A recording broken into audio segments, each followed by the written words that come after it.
bam, bam, bam. Bam, bam, bam, bam. You my guys are queer. You my guys the hottest Igbo interview we have in the whole of Southeast.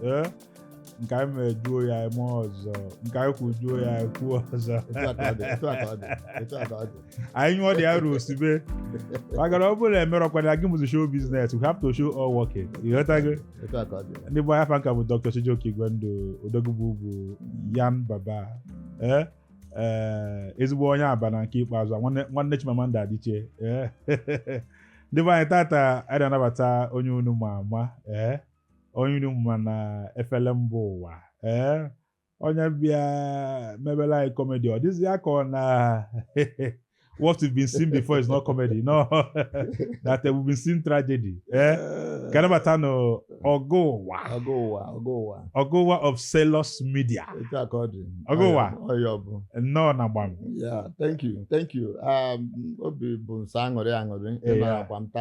Yeah. Maka Nabia na South East on the flag. Legota. That's an happy Adekuyaka. Mbana. Legota. Ana make on na. Dalarinde. You know name. They were very happy na about tata. Dalarinde. Nwunye ga-achọ ka ọkwa gị na ndụ afọ ọ gazikwa n'iru. Before we get to that, we go call like kedu onye bụ Oga Uwa? Who is Oga Uwa? Well, Oga Uwa mụnwa bụ afọ mbụ Nnebedum Chigaluwa Stanislaus bụ baptismal name. Bụkwa n'onye Igbo ukwu. Yes. All from Chigaluwa ka nsi nweta ụwa. Okay. Tinyezie ya ọga. God is ndị mmadụ na-abụ. Okay. Ịghọtara ya kịta. Yes. Ọya bụ onye mbụ. Igbo ukwu na-Agụata local government. Wow, what a unique name. I know I'm Chigaluwa. Before, what does it mean? Chigaluwa. What does it mean? Chigaluwa, just like Chigalum, forgive me. Okay. Yes. Boyalowa. Yes. No. Gwa anyị kedu ebe amụ kedu ebe ito kedu primary school ịga kedu secondary school ịga. Ebe amụrụ m bụ na Igbo ukwu. Amụrụ na Igbo ukwu. Ngụọ akwụkwọ na Ngo primary school bụ my village. Then we go see akwụkwọ ebe ahụ we go secondary school na Christ the Redeemer College, Ames decide yoga. Back and go secondary school, Mwa be na dormitory from my JS1 to SS3. Then go see about where puta will go on a Unizik. Okay. Yes.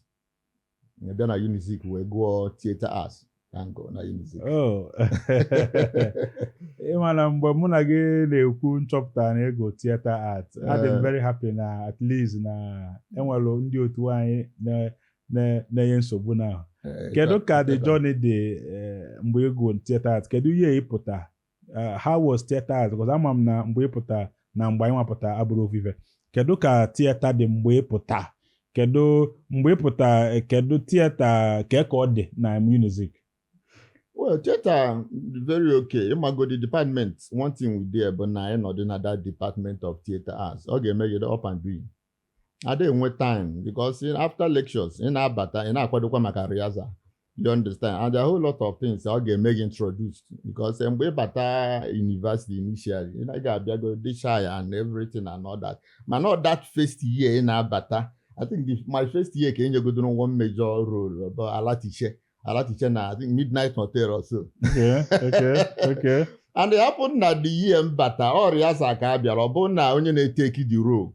Abia or Riasa. So I now see all this fresh as he get take it up. I see Moke Monochitanonia. Eric was the name of the guy. They take that one of the major roles then when at that Midnight Hotel. So the head of department one to ten. Around Mr. Dan Wando. Yes, Mr. Dan Wando. Yes, was around at the Riaza. So after take each at that role that day, not Chitaranya mad. Asonya Yacherize. Yes, Asonya Yacherize. You know, so that was the major key this thing role in taking. But so well, I'm very, very grateful now passing through theaters. So being one of these life challenges, okay, make you how to manage stress and all that. Because then after the good in acting, then when you go an script.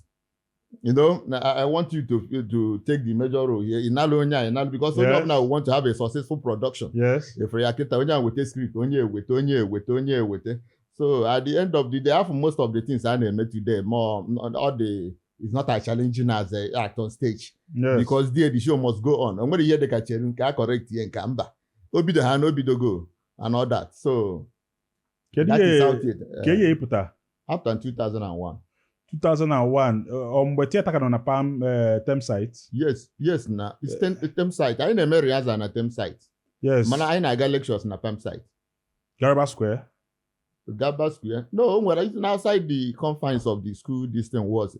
I'm going to get that unity. Because mụ am na Garba Square ka m ga. Kịta. O nwere ebe anyị na-aga na-akpọ Bermuda Triangle.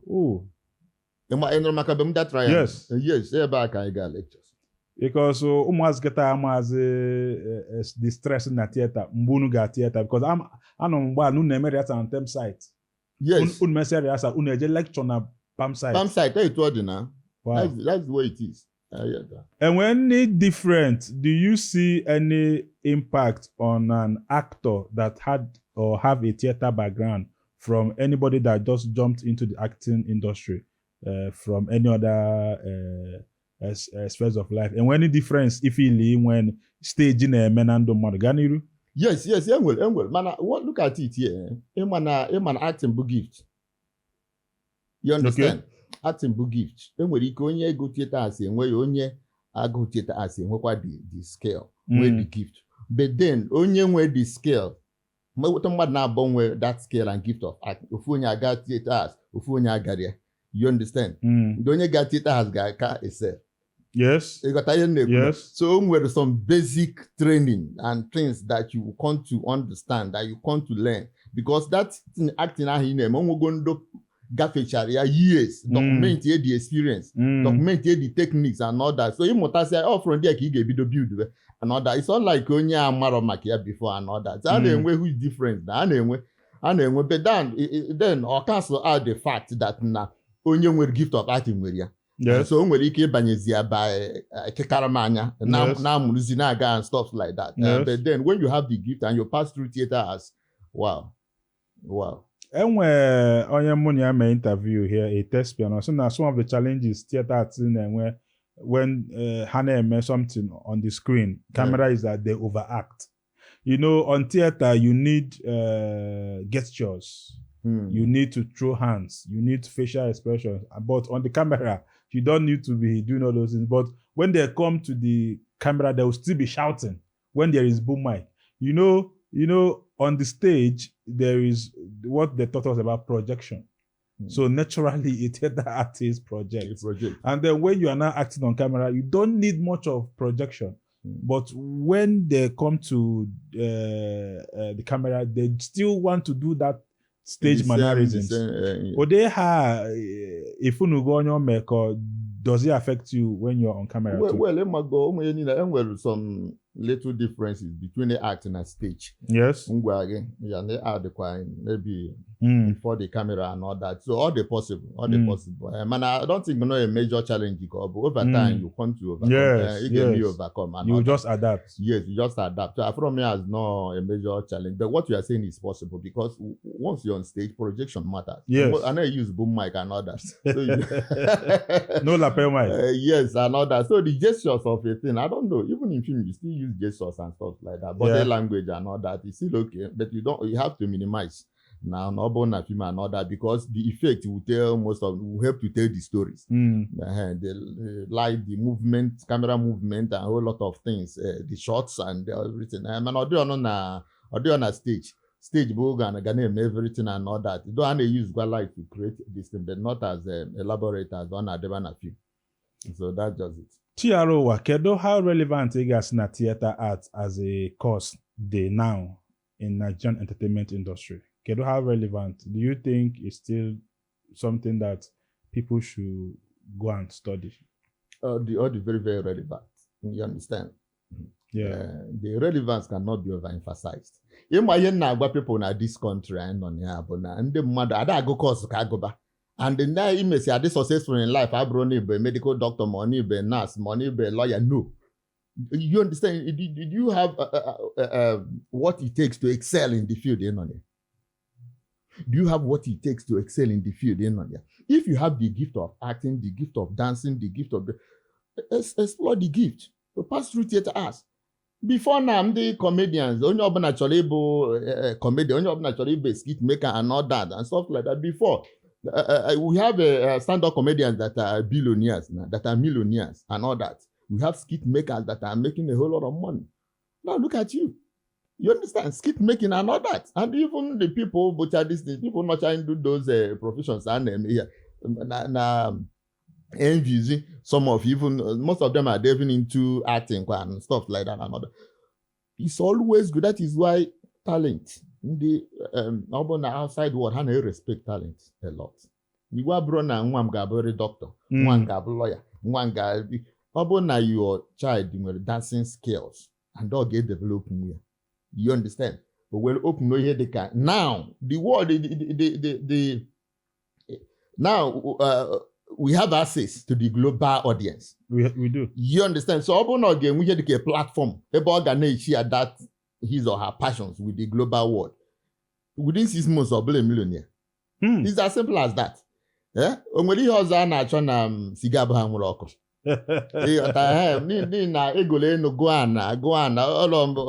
Yes. One is doing very well. So you understand? Blue millionaire. Now I got all the. I have your wife. So that just so what I'm saying, all the very relevant. But if you don't have the skill to excel in that field, forget it. Don't force yourself. You understand? Only open with gift. Only open with gift. When they go here, excel. You understand? Make a history. When they go great dancers, when they be great actors, when the you a great actor, where this thing nice, a medical doctor, and you go there, you fail. It will be very difficult for you. You won't be enjoying the profession. You understand? And but not acting, and all that. And what if you need the real man with the frontier? You know, and we are beginning to see it now. You understand that when you can make people laugh, people will appreciate it. And by showing that appreciation, you get all you want financially and otherwise. Thank you very much. I'm aware that na Imego film made some movies before you delve into skit making.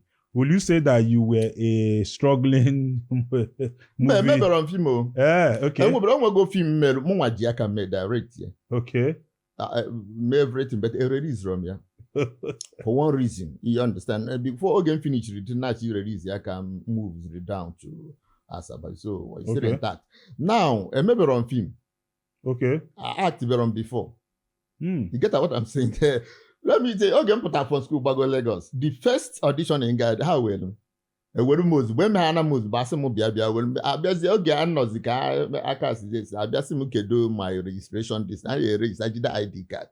You understand? I think then it was able 1,000 or thereabout. Then when you put it from school and all that. I said, Monange register before, my partake in the distance about, but that was the last time I got audition. Because I was like, Uncle Chow no work it, and then I was coming from Ojo local government. But now being Lagos na National Theatre for the audition and all that. And calculate each now. But if I ever hear Gab, you take your part in each year and you get the 50,000. So we not manage. It's not like that. Yes. So you keep spending and spending. Simba nobody you got strategize. So I had to go into a post-production aspect, which is editing. And when I went into editing, the product when it comes to post-production on that, and then I have nyoya. So we're into music video production editing. I have basically a measure and other form of video and all that, but not strictly film and all that. So you were not even in front of camera all those while. You were more like a post person. Yes. A post-production person. Yes. In which, apart from this, Kedo your journey after Kepota from school until your fame, because just like you told me when we discussed, all January 2024, he take content creation serious. It's not January that you were still about, was it 10K followers or Okay, or 5 to 10K followers. yes. So what was your journey before the social media fame? Can you the journey like what can you measure? Yes, more Burugo art when put from school. You understand? I keep looking for a way to share what I know, to share my passion with the world. When I put school, with a mirror, I wrote a play, the Devil's Powder. I think I have a.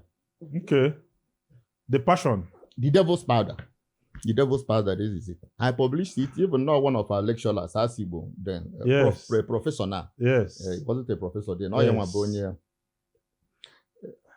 For this thing, the Yes, comment. Alex Asubo. Alex Asibo. Nke enyi na-achọ igwe enyi ọsọ ezigbo onye Anam. Oh, Doguko. Ezigbo onye Anam. Oh, Doguko. So Odogu he the pempe. encouraged me. Oh, yeah, proofread it then. I say, and the Unizik use quite the alcohol. Professor Tracy. Yes, Professor Tracy. They were of great help then. Yeah, so I may introduce students use Kuya and all that. Yes, so yeah, but my first this thing. Let me see. You look at it, the Devil's Powder. It's just a story of somebody, a pastor may invite a technician to fix area television young issue. So I guess they may pay the television because no go there to Kumbo. They pay the television now. There were 4 wrap of cocaine inside it. If we are now. So may not know these smugglers maybe hide the river or something like that. So I know Pusika Age Syria and as also money that he does the television way, more the pastor way. You understand? The mega the pastor for where now for now, no, that person will make a case. Now here with the quarana television DBA. We say an answer word or yellow ball na MSC Akamaka is sorted out. Waiting as a kubo guy. Yes, waiting as a kubo guy. So that is just the story. So about that time, most of the things in the day, most of my message now brother on how to address the ills of the society. So I can remember because it's just like the story of Wallace Soyinka, the trials of Brother Jerry. It's still on the pastor. Fake pastors maybe than them muddy. You got and we're good ones, man. Many gapotars and all pastors are they're criminals. So I body in here law. Then not again finish here. That was when I left school and I went into teaching. You got man I know police will be. When you're gonna go chala natural, but you will know the oral address, so you'll be strategizing. You gotta strategize how to survive in this society. Get key in, and you understand. Man, I can't me here and I can name everything and all that. So I went into teaching. I could post some of my content. My students say, "Do you ever?" That's I know him. He taught us literature.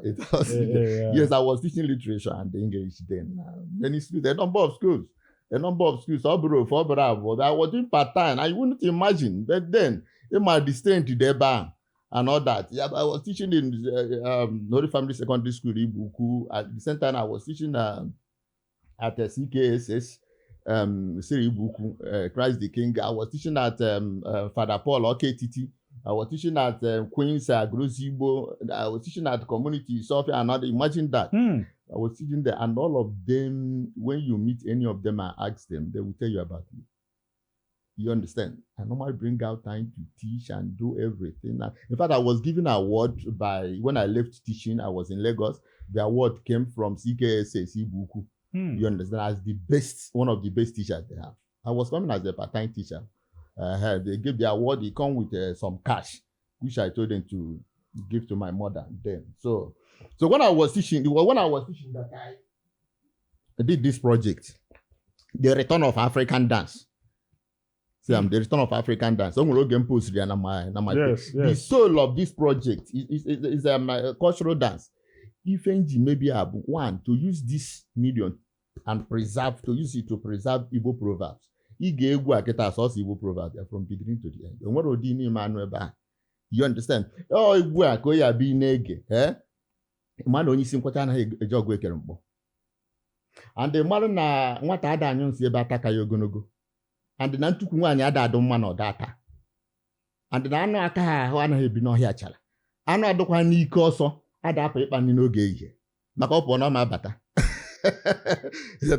and na ọ gbuturu otu dibịa o yi egbu ọgwụ ofeke ụgani gbukwara na ọgaranya o jide ogbenye ọgba ya akpụkpọ o nwere ụdị nri ịga ha anụ ebe a. I did a research and packaged it and I'm happy I did because mgbe ọbụla some of this ihe anyị na-play with anyị need to play with. You understand? If you want to understand the philosophy of Igbo people, it's embedded in the proverb. And then the dance. Egwu Akita, this one of the best dance tapes I can wear in aside that. We are playing with those things. Nobody's documenting them. Man, today now, I'm happy. I think I'm the first person to do it in this way. I have to go to those people. I have to do all the traditional things needed. I have to kill a goat and all that. I have to go with my troop. I have to buy drink for them. I have to learn the everything about the dance. You understand? And I have even to go to the spirit world to appeal to the spirits. You understand? Present Kola to them to come out and join in the dance. So that's just it. So this is it. This is the second project. You know, you were asking, and after that, it was after this, I now left teaching. I left teaching. And then it was around 2010, I left teaching. I moved down to Lagos. So when I was in Lagos, I did my second album. This is it. Marketed by Oben. Nke a kita nna agwa favor market ya. Favor this guy marketed. I jewe go Abuja. Obala ahia because the big Favor music guy. Yes, I am a marketer. He's a popular marketer. Yes, I am a marketer. So the Egu people appreciated it and Obala ahia then. My name on now buy we be near the social media and stuff like that. No, they gave Gubudi and Agara and all that, but then still it was a success. Sure. This one, Boben, in Abuja audio. When I was in Lagos, I did this one, Oben. This Oben, now, I cannot matter this Oliver Nayoka. Okay. Yes, but faced market here. You understand? Oliver Nayoka before move on to another market. And when you ask Oliver Nayoka, then I was in more design with the face jacket. Face jacket. I've forgotten the name and all that. He's a very good friend of mine. But when I be Lagos, I know before move there down to East and all that, Heat FM and all that. So then on the Lagos, all the same marketer handle for face album. Any copy you are bringing here, I'm going home with it. No, with all pleasure. So some of this is creative. I have a way to record my own passion, my own feeling. I have a way of record some things that people, the coming generation will listen to, will read and learn one or two things. Because I like research. And if you want to research, if you want to do research, that is when you know that our people are not document anything. Each time may research. That is, look at this. No reference. Nobody to pick from. This is Okwadike. My last this I wrote. Okwadike. It's mainly on this. You know, Okwadike, you hear of Okwadike now. Yes. It's a war god. In case you don't know. It's a war god. You understand, from Ibuku people. You know, so I have to do a research on this. I couldn't lay my hands much on this. My name were a good friend of mine who happened to be the custodian of Ibuku culture then. Siri Ikezi Igbo mankonye neme. Siri Ikezi Igbo mankonye neme tu akamone ati. Nsi hana school bata ngana nkia. You begin to tell me a whole lot of stories. And for one other serial Siri Ike. Sorry, Siri Ike Ezi Igbo mankonye neme, the custodian of Igbo culture. Then don't quite another serial again. They were my friend. Elderly men. So I learned a lot from them. So that's actually what gave birth to this now. You understand that somebody wants to learn one or two things but can actually pick this learn. Yes. And even this Oko Polytechnic, their mass comm department, yes, made use of this. I don't know if they are still using it now, but they made use of it. So all these things are my creations. These are some of the things I've created. You understand? And some of these things, when you read them, like this particular one now, it has a lot of Igbo proverbs in it too. This one? Yes. It has a lot of Igbo proverbs, but written in English anyway.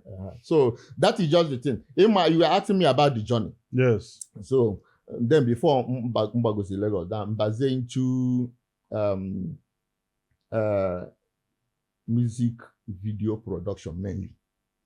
And the first work was that was where I met Chief Imo. Chief Imo. Oriaku Lonjuno. He's a good man. He's a good man. The first challenge in when somebody made, I'm a graphic designer. When somebody messiah design, somebody messiah design this thing, based on the concept of the design. So the guy may insist no more get shoot to the video. Wow. He go viral. Why won't be a major video in shoot? So he came to me, no more get shoot here and all that. So we agreed. So when the challenge was much because I haven't done much, the dancers, the locations, and everything. I'm on Chief Imo then I did go establish and he was directing and all that. So I went to his place. Then he was living at Oche. Amaro Nyambo Mbata on the same Kedian channel. I sat down and I explained to him. See, I look at my challenges, look at him. He gave me all the assistance I needed. I'm just telling you. My number dancers on the use everything directly. Then he was renting costume and all that.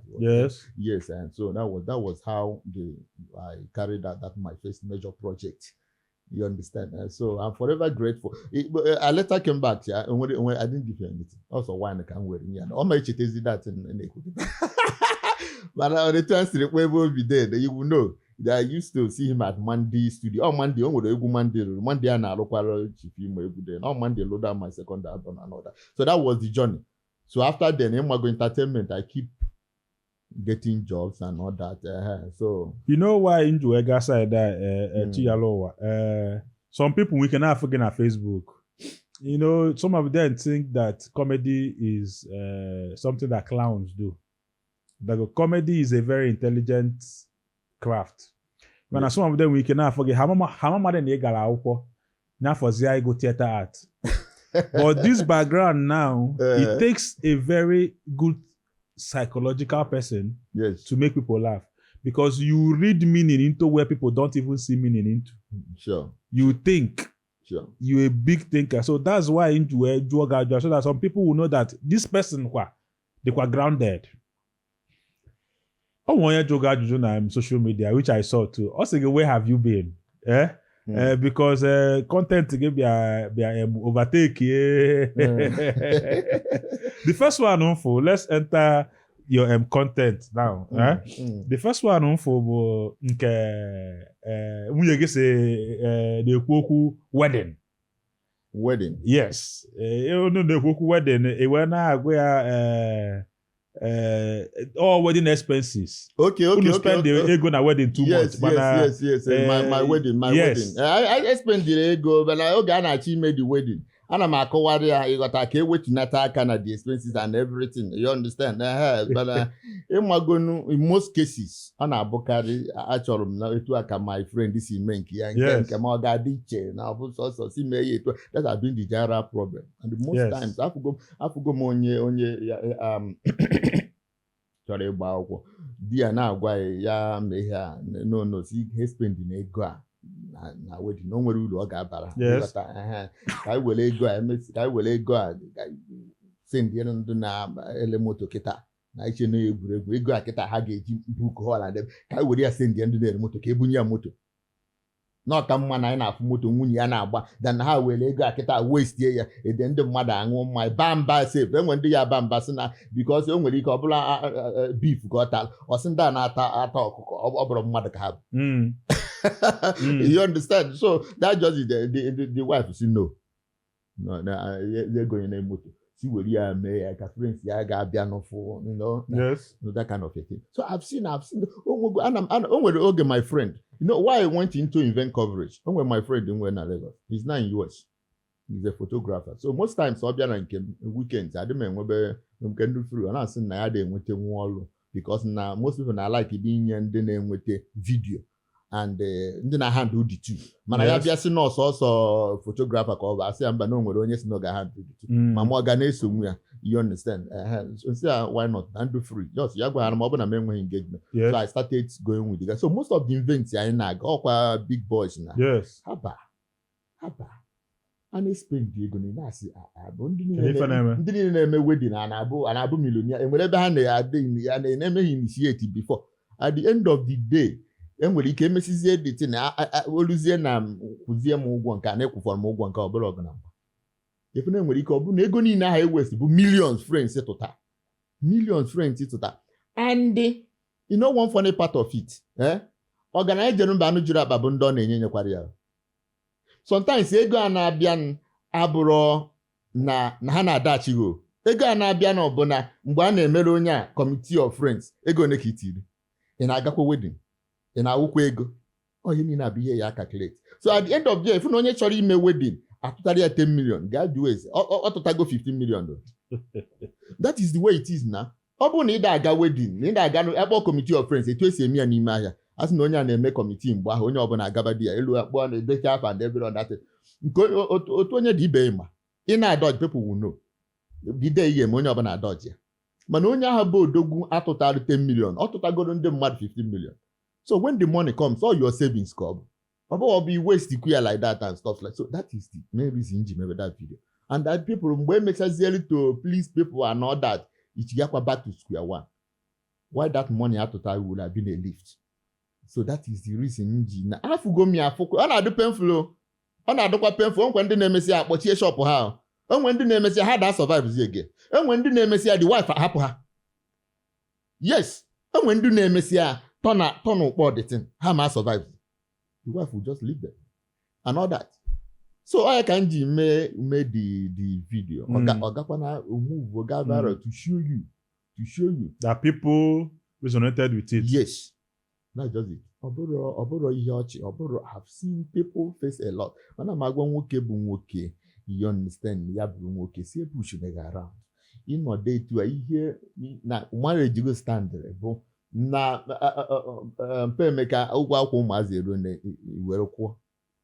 na-akwarịghị ugwu ịbata mana ịbata gbere nri gị nje ga n'ebe dị enide imekatara akpọ ga-afa ịzazi anaghị echeta wedi n'ime wedi 30 million nwe onye ọ gbasara mgbe anyị mechara ka echefuru ya get what I'm telling you yes. Anaghị 2000 echi weta you have a problem ihe na-asị ya ihe na ọya ka every time na-anụ m nwoke ihe niile mmechara ya ihe na-ata keep laughing kemgbe anyị ga-eruo mmadụ ihe niile mmechara gị ihe niile mmechara mgbe ihe imecha ya ahụ chefuo ya ozugbo yeah, that is the way it is. After doing it, you will forget it. It happens to someone. That is the way it is. You understand? That is the way it is. You make all those things. When you are faced with a big challenge,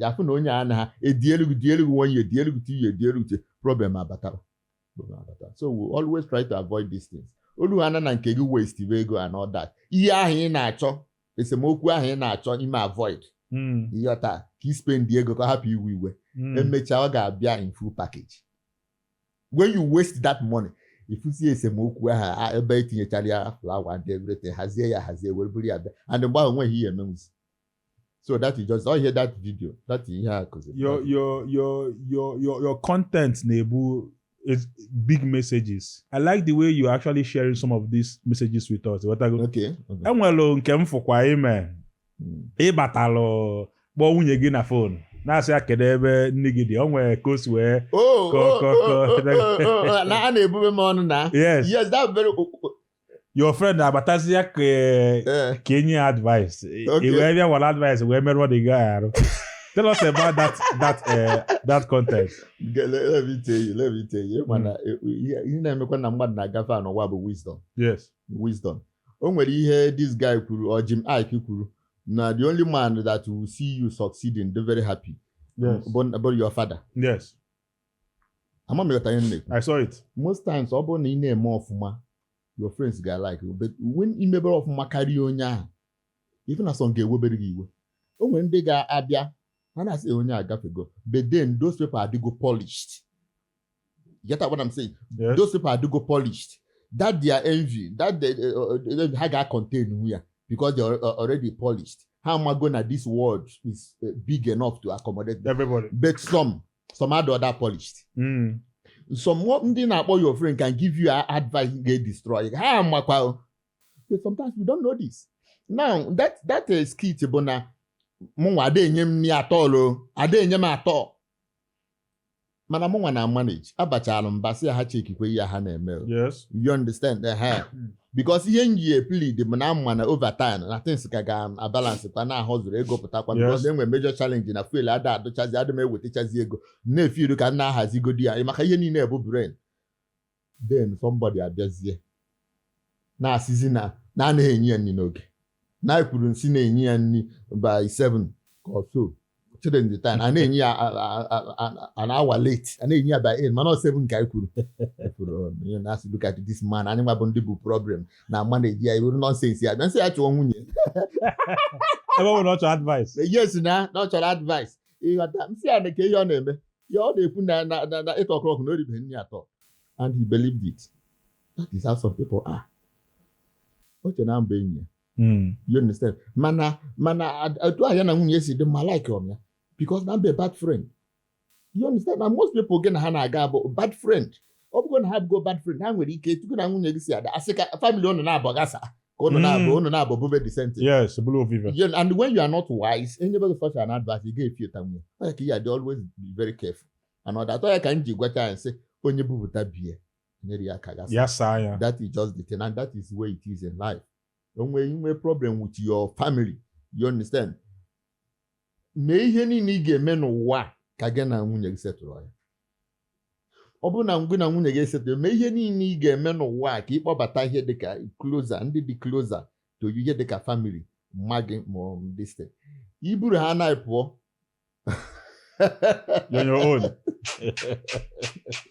And why is somehow difficult in settle family problem na abụ na ọ bụ ha na ọpụta outside gị na nwunye gị na-ekwu unu ga-ama nke bụ eziokwu. Ị na-ekwu ọ na-ekwu ọ ya ama nke bụ eziokwu mara nke bụ eziokwu. Yes. So you people can handle the problem. Mana unu eburu ha na-apụta ịkọbala onye nwoke ọ kọbala onye ya nwaanyị ọ makọzi ya nke bụ eziokwu. You understand? Ọmakazi so the approach ya ga na-eme ga-adị wrong because onwe onye ga-agba ha nke bụ eziokwu. Ọ bụ na ọ na-awọ gị ihe ịghọta na ọ na-edina anyị na ya bụ ihe na-esere ụnụ ebido kọba anyị mmadụ jụcha anyị ọkọ na-enu si na this man anaghị abata n'oge ọ bata ọ na-enye mmadụ nsogbu mgbe ụla ya adị mmadụ onye ha ga na you understand? Ị na-asị ama nọ nwoke ka nna anụ ị na-agbara ndụ mana ọ bụ na na-abọ kpara you would have settled this so easy. So apụtazi akọba aka and people a na-enye wrong advice. Ifuzie ndị brain ha dị empty ha na-enyezi advice. Efu ndị enwere ife ama ha na-enyezi advice na-enye advice. That is just ọ ya bụ na obere okwu akara isettle before you know it nwebe angle nwebe so many before you know it get out of hand. So it's always very dangerous n'ime obere issue small issue na anaghị enye gị nri n'oge iburu na-epụọ cause several people.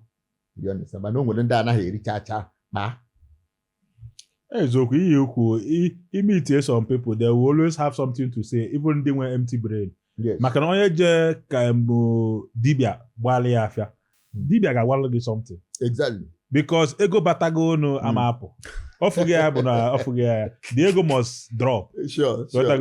Enwere this your content I don't know act a pastor you were about to preach then somebody called you after the call he says na your preacher Okay.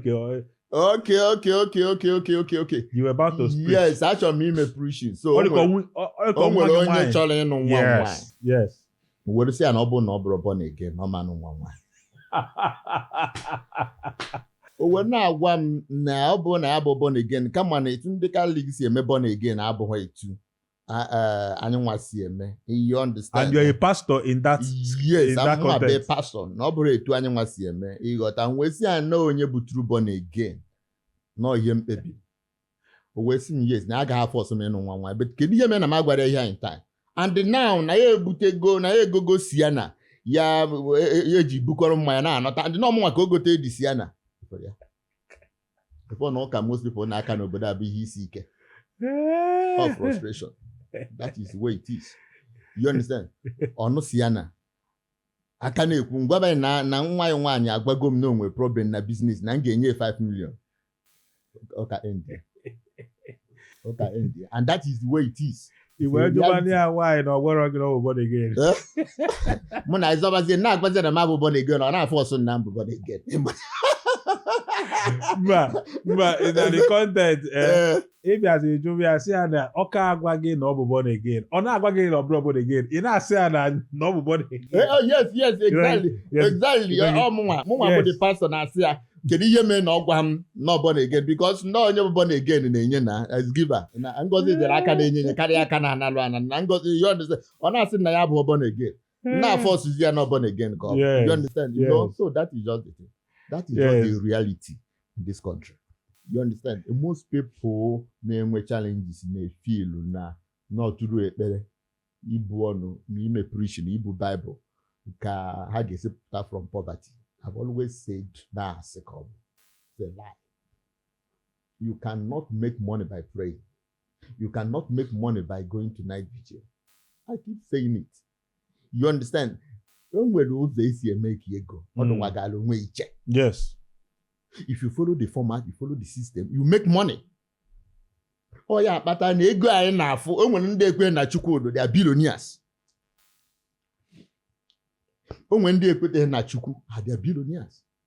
Then onwere ndị bụ Christians they are billionaires. Onwere ndị bụ Muslims they are billionaires. Onwere ndị bụ Hindu they are billionaires. You understand? If ego goes to anybody, if you handle the pattern, the rule, the format, the system, you become rich. Everything, and that is where we are getting it wrong. Every time. That is why if based on this wrong notion, wrong mentality, most of these fake pastors, you understand? I find they are so easy to manipulate and exploit people. Because I assume after 30 days fasting and prayer, you have a breakthrough. How? Make it when you're here. You get that breakthrough. You understand? You get business now, maybe something reasonable. Creative value. When you maybe you begin to get the money. You understand? Oh, nation, Chineke kere mmadụ, Chineke ketara mmadụ, tinyere everything. Or because na abịa nwetezi ego. Or because na ego pụtazi a convert bazi were ya na-azụ. Go created us. Kecha anyị, dosara mmadụ m ihe oye na-eri and everything. According to our own belief. So when people put he get read, you go out. And every other thing, how many ways had you attend the name with the Gihana and every other apple. Or I can do what you see aggregate or something like that. As one half Zurike. You understand? Oh, he get real book with you. He got all with something. You understand? Obviously, you need for assistance or for guidance or for Thanksgiving. Better for Thanksgiving. Things is here me, I struggle, I have to work it out myself. Because God has endowed me with everything needed. He just succeed in this life, just like every other person.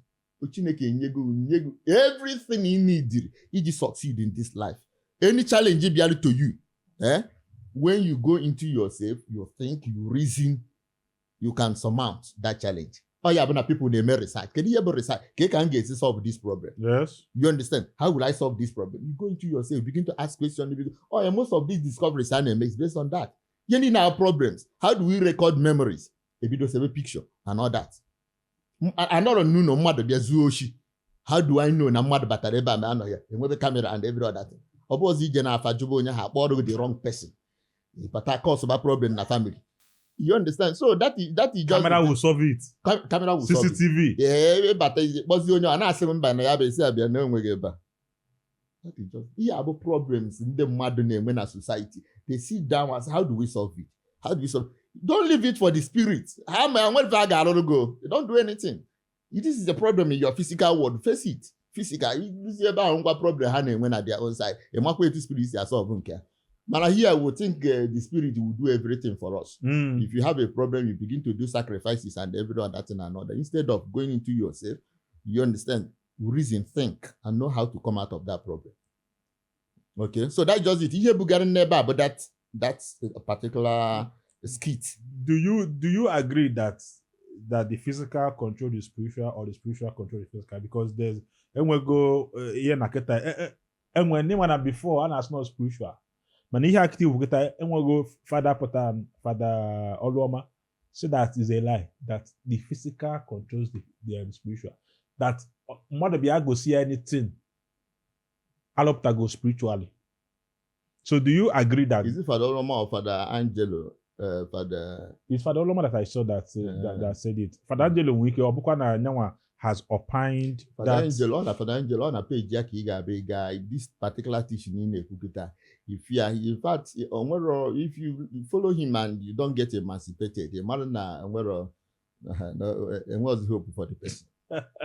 Video.Gbam that na prosperity gospel is a scam. Big scam now. Oshikov. Man, onye ọbụla na-epurishi ya criminal. Onwere ofu onye dị good. So and because anywhere part of the Bible ha na eje apịawa anya azụ. So and it shall be given unto you, shaking down, running together. Kewa. Shaking down, running together as in shall be given unto you. Or did there? So many passages. Yes. So many passages in the Bible. Now you understand the people will misinterpret it. Yes. If you can twist the Bible whichever way you want it to support anything you want to teach. You understand? But what I want to let you know, if not the blessings of God, it goes to anybody. Regardless of your faith, your religion. You see, you could get out. God, his blessings will still come to you. As simple as that. It's as simple as that. Because go conquer. You have everything. That is why people they succeed. They have everything and all that. But you are making caricature of God now. Because he need a kubno sees why not? That is the logic now. Why no problem in whether that need to be corrected. He made abortion 84 times. So wake up the problem. Wake up ni webe abortion. Ono wake up fibroid. Wake up na your partner. Ikekwe na this thing had the child strong. Wake up a very minor problem. Yes. You understand? And instead of you to go and to the hospital, yes, the church will actually be clouded. You begin to pray and see Chineke give me a child. And your child is there. Go and take it. And then doesn't name with this is not Chukwu adị na-eme na-enweta nwa. A na-erepu sorry. A na-adakpo nwaanyị ọ dị ime. Yes. Because na mere ihe edebere iji dị ime. They follow the principle. Ọ dị ime. Would you say no onye ahụ adakporo na Chukwu bụ part of the ndakpo were nwa nye ebe adakporo ya. You understand? But ịdakpo mmadụ Chukwu ama ekwenye nwa na. Yes. Osize dị nwa na. So our people, we are making things difficult for us. And that is why most of the time, or they can for carries and everybody, oh yeah, but I say no nya na cause and all that. You got that. Yes. When you are safe, you man, when you really go into and with therapy, when do they win issues and all that, trust issues, you won't go challenges in life, won't go a lot of things you need you mad to go and go for counseling. You understand? You went total overhaul, some things, you bounce back. This successful in life. Maybe don't go back and the very moment you begin to have that thinking, that you are powerless before these forces, you are gone. You not go because when he get memory, he has been bido kwa nka kita na you have work na ndị ekwebe ma nwere onye kwere gị na nwere yes. Ndị Igbo partly na asikwa onye kwechi ekwe. No you mean. They got that. So that does it. So via to this thing, but that might is a most people you need the story that man corona that skit. Us no I hear to no issue, no problem. So mad policy we Ghana church. And on the back on it, we wouldn't come where I say I wouldn't come where we provoke God in form of a type. Which I call where we provoke is near God. When they put up provocation out Banatazia village. That's a different content of you that I saw. And when he said that, as a gang provoke, oh God, it was a content. Oh, that content. No, this particular one. Okay, that man, okay. Name the preaching. I know, but not name a business. Where to a issue. So where somebody on your line, we bogazim to a ministry. And we see them where they go and kefala from Diagada, we provoke, oh God. We provoke just near God, and not as a village. You got that. All provocation up on that. You got that. Because no onye egbubele ọnwụ na ahapụkwa ya. Ọkwa ihe dị ebe a. Onye egbubele ọnwụ asị ọnwụ go tie ya aka. Asị na ọnwụ asị hapụzie. Ada emekwa ebele. Ada eme ebele. Because sometimes you see these people, you think na do chukwu ka ha bele. Ada eme ebele. Ị ga na-anwụ na amịgụ mekpọ you die. Bodo gaja.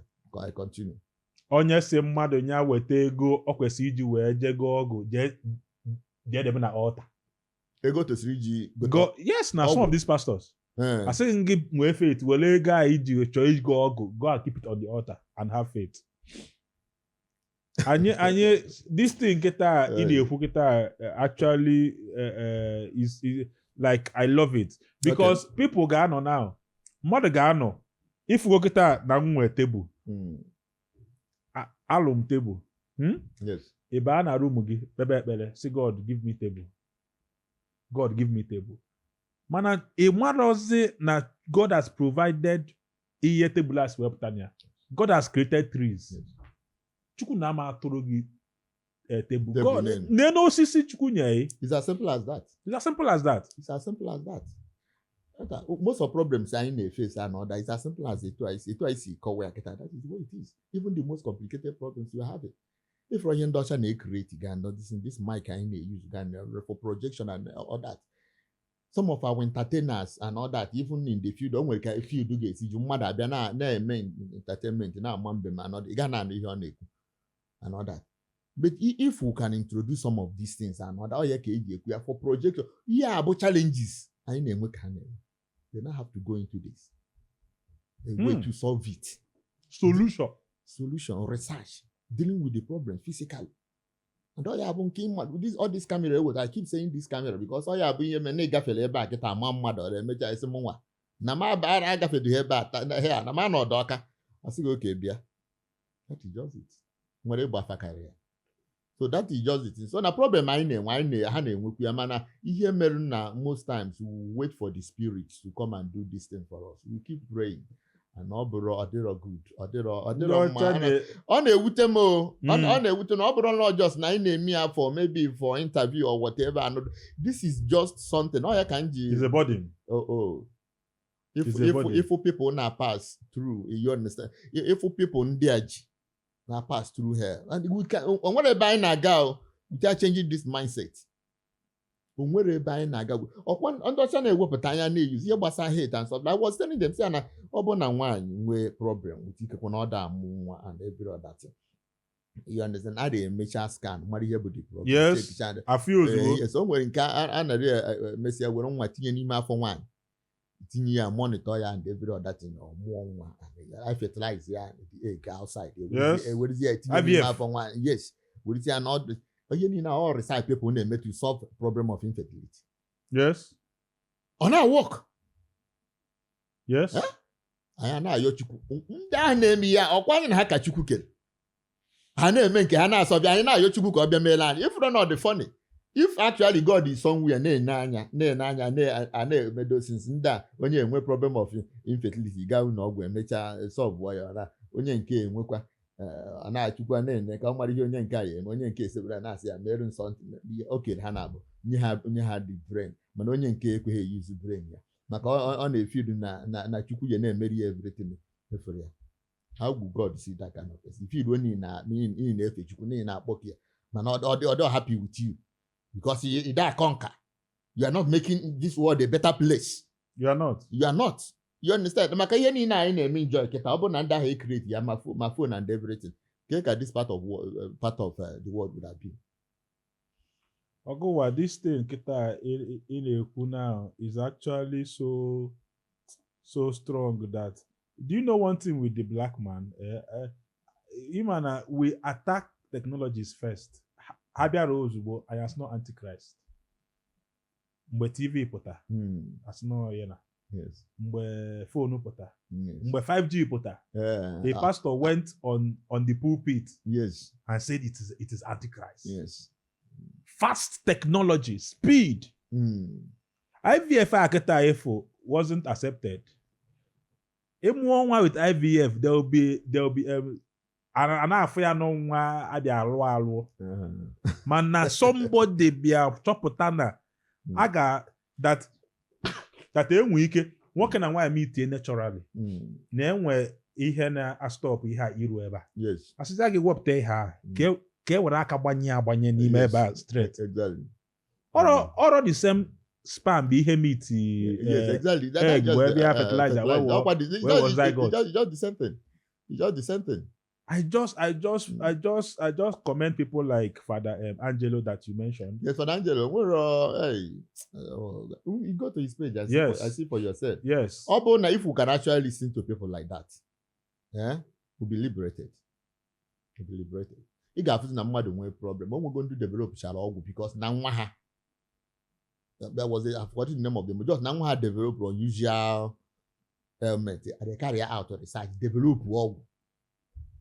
I'm not telling you, develop record Onya as the first time. A medical doctor. No, I've forgotten the name of the man, but I've come across a thing like that. Now even people, our forefathers, and stuff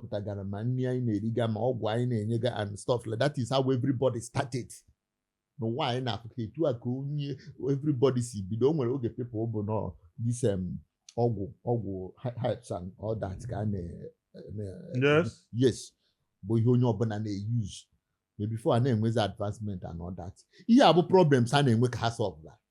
By now, with those things now and every other thing, in our own time, what we need to do is to refine on all those things and all that. Don't we don't give Father that for this Father Nakawa, this Father Angelo Nagwari with Telu, Otinelo, ye jaria en. That ye jaro aku. Yeah, be our forefathers in the use. To do your kind. No invention. No invention. I just looked at it and this is exactly how it is. This is exactly how it is. Fashion tradition.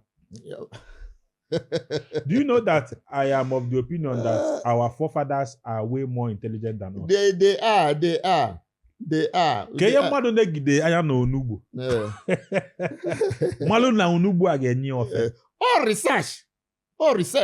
Experiment. It's research. Most of the things, made those things. Have we improved on those things? We haven't. We have not. You know why? Because now, a whole lot of things we need to keep. The summary of it is this: let us know that our destiny is in our hands. You understand? Spiritual and control. Not for me. It's been a long time. What I want in life is what I get. I move for it. I work for it. Even if it doesn't work out the way you want it, you bend. It's still part of life. You understand? Bad things happen in life. Good things happen. You understand? When these things come, you take it, you move forward. That is where it is in life. You feel and you move. Yes, and that is where it is in life. When you begin to relax yourself and begin to think, no, my force is in a push you and well, that is the worst of it. That is the worst of it. And don't you be able most of it is too bad. I just felt it's more like an excuse, like not to even give in your best. Makana, you can actually accuse the spirit of anything nature. Yes. No, that is exactly what these people do. Most of the problems you have now, when you come, they tell you, no spirits. You understand? There was once a video on my page now of somebody where a bit like psychosis and all that. This is just very thin. You understand? I hand within a week. I got that. I see note. You must somebody when you came up like it as I know when that kind of a thing and all that. When you go, the person be diagnosed 3 years or the one face about the young man name of man at Lagos, Bonatana village for a long time. I saw no here Nana Hamilton or here Beregua. Look at it on my page now. All the woman born not complain. I saw no Nana Hamilton. You see, and that could not no material. Can you hear me? One no na agwa ha mebie. Asi na agwa ha mebie. Nsi na enyere ego, onye cha ego, nsi ha emebikwa, na ha emebie, nsi akwa ihe na-eme ya ọdịgo mma, sị mba na ọka na-eme. na ego ka emebie. Say be agụ. Ka nọ nna ha emecha the young man ka nọ village. When I say no ga no ọgwụ onye ha dị. Ma ọ sị na ya mara na ụdị ya na-agakwara ya n'ọgwụ. You got on my page, ọ ka dị ebe a. It was so painful. Enwere nke ọ dị ka ịkpọ ndị ọgọ gị sị gị weta efi. Ndị ọgọ m si m weta. Ya kwa ozu abi? Yes, ihe mere na ọ bụ na ndị ọgọ mgbe ọgọ m na-aya mụnwa gbaniri onye nwere ike. Ọnwụzie maka na ọmụnwa bụ onye na-anụ ada sị na m ga-eji iri efi bịa. Ngwere na-akọwara ha nekwanụ na ịghọta na tradition anyị fụrụ emere ya maka mmadụ emeghị mmadụ maka tradition. So no nwere ka tradition ga-esi yaba ahụ akpata ya aka na everything. Ha na-eme isi na onwe ha aka ya akpa no everything until my uncle wee kpọzie na-agba m na m egbubekwuru nna m ehi na nna m ehi. So na m enwekweghị ike iji ehi were gadie ọnwụgbuo ka alọrọ aka. Tradition kwa. Tradition. So ọ na-ekwuziri na maka ekwubugo m ka m weta ịda 200 ka ọ nọdụ ọsị mba na onye ọbụla ma ego na-ele efi na enweta 200 na-ama na olu ha ego ehi. So oge ekwukwa ewu ka anyị ejizi ji ọ na-asị m wetazie dị 200 n'isi ya mba na ndị mmụọ ya amakwa na 200 gafere ego ewu ịghọta so na m ihe ewetakwazi 200 a ga-emebezie na tradition another. So o nwere ihe nji point out na one ihe gbasara this thing, you don't stress ndị nọ ndụ maka onye nwụrụ anwụ. It doesn't make sense. It doesn't make sense. Onye nwụrụ anwụ ihe anyị na-ekwuzi maka the welfare of the living and all that. So o nwere sense dị na ị na-esiri esi ọgọ nwoke why na-ema na o jiri the money ọ ka ọ gaborozie ego mesi ọtọzie n'ụkpọ ya for what? So you some of these social errors a na-enwe that is the way nwa si kind of social commentary ya bụ ewe nsi na comment ga na correct some of these things and all that. So that is just the thing. Then with another one mere about nke m nọ obodo oyibo. That is the biggest one. I am about to go there. I would even want you to even dramatize it for us. And at least my crew members will laugh small. That is the biggest of all.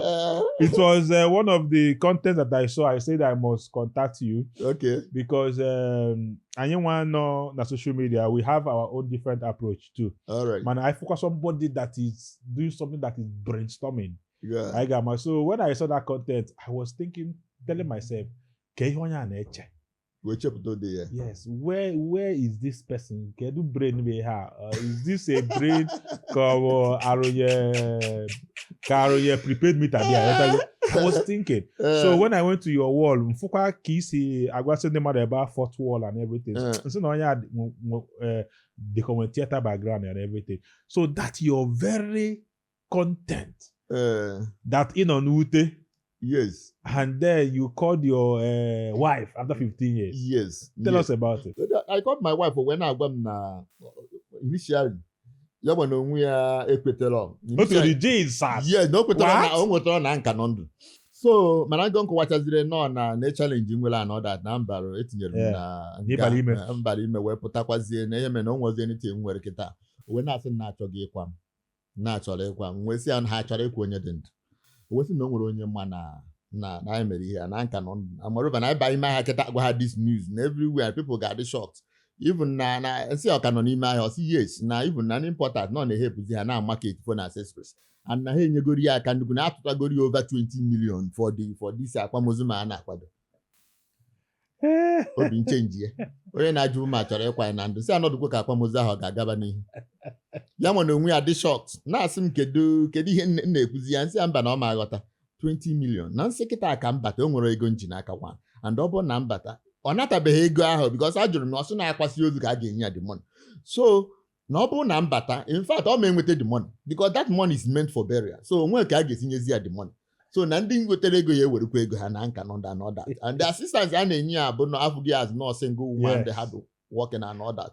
You understand? So onwe si aka akwamozu gaa n'ihu and all that. So you might go, some people were like okay, me na go comment for that now say ndị Igbo like ego ndị this thing and I was just laughing and all that. Now you want 1 naira and you want a hope of getting another and you cannot come back in this country. You understand? And about close to 30 million because only 7 million aka totakwara And also now I cannot contribute. Yes, it's still going on. 30 million represent it to you on a platter of gold. It's in Naiga FM, Naiga High fake your death. You understand? Well, it's man, an example. This is a Bansi state. During the time of apartheid in South Africa. That's here and that skit in Merobu to show you how desperate people are to survive. Because all survivor. Yes. It's just survivor. No more see how to start. You know? So that just so now that's apartheid, the apartheid in South Africa. Then where some people had the opportunity to work. You understand? Until a young man sees the bands, where stumble upon the identity card Of a dead man. Of a dead man. Yes. What's the name of that? I've forgotten. So where do you use this thing? So that now, assume know the identity because now that dead person auto that we're right. Eligible to yes, and we're right to walk and live. Now I think na Port Elizabeth. You understand? So what is the identity on Hagaba? So the implication but no more Yazabazia for nya. So no more the cases with bands. So no more Yazabazia, assuming not John Okeke or don't we any Yanazazi John Okeke. Mangunye Yanazazi Okeke and all that. And that is the only thing again when you're more family. That's the only thing again we survive one another. So his name has to die. Or say an atafata. or son do agree. What I fight to for Zabata the person to survive. That is survivor. So if you now come if they are to find themselves na the same shoe, the young man will find if they will still take the same decision. The young man. You showed the resilience of an Igbo man Yes. to actually survive in any kind of situation. Yes. An Igbo man week as I'm And they turn anything into business. yes. So it was funny. Because me as a theater artist, I did not see the twist coming. You know, I was Really? like, okay, somebody until where I saw that pause and I saw that switch and I told myself, who is this person? Can I be here? Can I be here? How do some of these contents come to your head? On idea